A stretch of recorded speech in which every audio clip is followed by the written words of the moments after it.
मुझसे किसी ने पूछा था बहुत पहले कि इमोशन का फुल फॉर्म क्या होता है। और मैं ये सोचने लगी कि इमोशन का तो कोई फुल फॉर्म नहीं होता है, बिकॉज मैंने तो नहीं सुना या डिक्शनरी में तो ऐसा कुछ नहीं लिखा। तो उन्होंने मुझे एक्सप्लेन किया कि इमोशन का फुल फॉर्म होता है energy in motion. If you think about it तो इसका एक बहुत ही ब्यूटिफुल और बहुत ही सिग्निफिकेंट मतलब है। इमोशन वो होता है जो हम कंटिन्यूसली हर टाइम फील कर रहे हैं।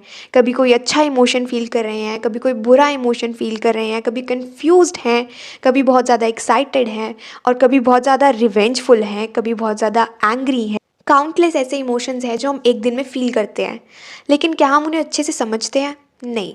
यही प्रॉब्लम है कि हम अपने इमोशंस को अंडरस्टैंड ही नहीं करते। लेकिन अगर आप ध्यान से सोचो तो these emotions they actually play a very crucial part in your life. जो आप फील करते हो, जैसी एनर्जी में आप रहते हो, जैसा इन्वायरमेंट आप क्रिएट करते हो, वो सारा आपके इमोशन से ही तो डिफाइन होता है। अगर आप खुश हो तो आपके अराउंड भी सब कुछ खुश लगेगा आपको। जैसा हम फील करते हैं वैसा हम रेडिएट करते हैं, और वैसा ही हम अपने अराउंड लोगों को भी फील करवाते हैं।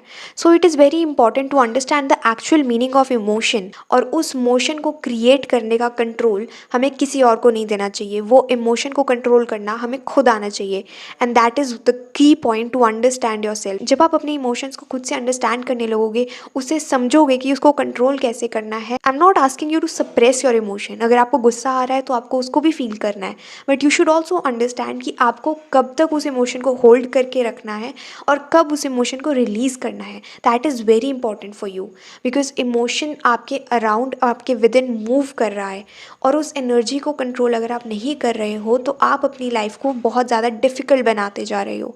क्योंकि जहाँ भी आपकी एनर्जी फ्लो कर रही है, वो सेम चीज़, वो सेम एनर्जी आप अपनी लाइफ में अट्रैक्ट भी कर रहे हो। जो आप रेडिएट कर रहे हो वो इन अ वे आप अट्रैक्ट कर रहे हो। सो एनर्जी को समझना आपके लिए बहुत ज़्यादा इंपॉर्टेंट है। आप खुश फील करते हो तो आपके अराउंड भी आपको लगेगा कि सब बहुत खुश है, सब बहुत ईजीली और एफर्टलेसली आपके पास आता रहेगा। जब आप ऐसा फील करते हो कि आप किसी चीज़ को चेज़ कर रहे हो, आप चेज़ करने के इमोशन में आ गए हो, तो हर चीज़ आपसे दूर भागने लगेगी। Because it is very much true that wherever your attention goes your energy flows.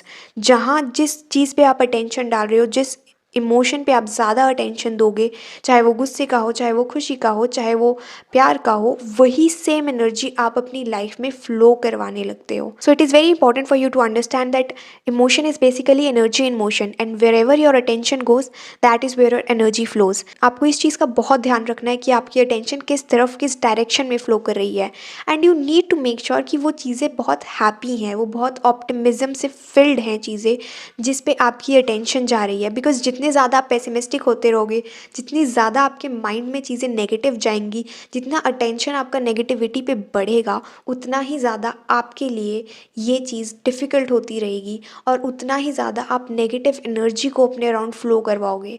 So yes, it is very much true that emotion is just energy in motion, and you need to see where you set your attention and where your energy flows.